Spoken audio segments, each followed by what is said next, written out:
My name is Jackson Healy, but most people call me Jack. I can't believe I've been standing in the doorway of my bedroom for almost 10 minutes, watching my wife Dakota fucking some guy I've never seen before. I had plenty of time to record the action on my iPhone. I was able to get some great stills too. The two lovebirds still hadn't noticed me, and judging by the action on my side of the bed, I had plenty of time to get more recordings. But to be honest, it was becoming a bit repetitive. As I thought about it for a minute, the guy did look familiar to me. Maybe it was because he looked a lot like me. I mean, he wasn't any younger, taller, or in better shape than me. Brown hair, blue eyes with 10 fingers and 10 toes, same as me. I guess you get the point. And most importantly, his dick certainly wasn't any bigger than mine. I thought that all cheating wives went after guys with big dicks, didn't they? I figured that was the point, right? So what was the attraction? I guess the attraction was that the guy she was screwing wasn't me. I know it was the cliche of cliches, but I had come home a day early from a business trip to find the ubiquitous strange car in the driveway which led me to this point. That was another thing that was bothering me. Why would my wife have her lover park his car right in the middle of our driveway? We live in a tract home on a cul-de-sac with 12 other houses. We were a pretty close group, as most folks are in these types of neighborhoods are. Did she not care if anyone knew she was cheating? Catching your wife in your bed, getting drilled by some piece of shit, is a shock, of course.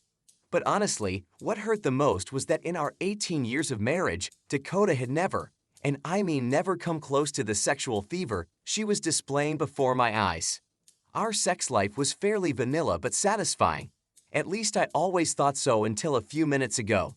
She had never once even hinted at wanting the kind of sex she was getting right now. She was quite obviously loving it too. In the time I have been standing here, she has said, "Oh, fuck me harder," at least 6 times. I can honestly say that in all the years I have known her, she has never said the word fucking lust or any other situation. I didn't even know she knew the word, nor had I been the recipient of any of the other several terms of encouragement she had been growling passionately in her lover's ear the past 10 minutes. The oddest thing was my lack of a crimson rage. I had no desire to grab a gun and shoot them both or secure one of my daughter's aluminum softball bats and beat them with it.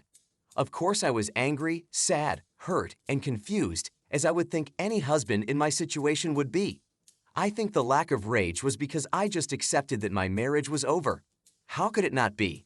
In time, I would probably be a little bit more. Of course, I was angry, sad, hurt, and confused, as I would think any husband in my situation would be.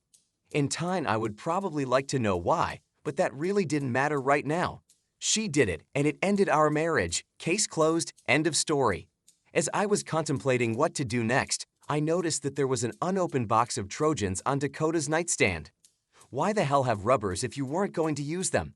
After we had our 2 daughters, Sheridan, age 13, and Helena, 11, Dakota made me wear them, until I got a vasectomy.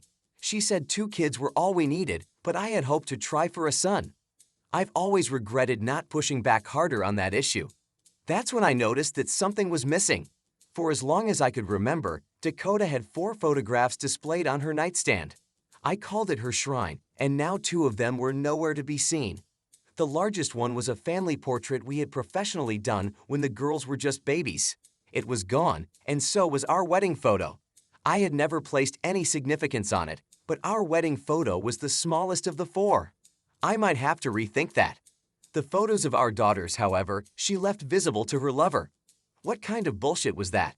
There was nothing of significance about them. I think they were just annual school pictures she had framed several years ago. I think they were their kindergarten pictures. You wouldn't think that asking myself where the photos had gone was important right now. Maybe I was in shock or having an out-of-body experience of some sort, but to me that became the most pressing question. As I molded over, I knew exactly where they would be. They would be in the second drawer of her. I just had to have very expensive Drexel Heritage dresser, which I was conveniently standing next to. I quietly opened the drawer, and sure enough, there they were. How did I know they would be there? In what I always thought was a peculiar habit. Dakota cleaned the house the day the cleaners were scheduled. She would do this just before the cleaners arrived.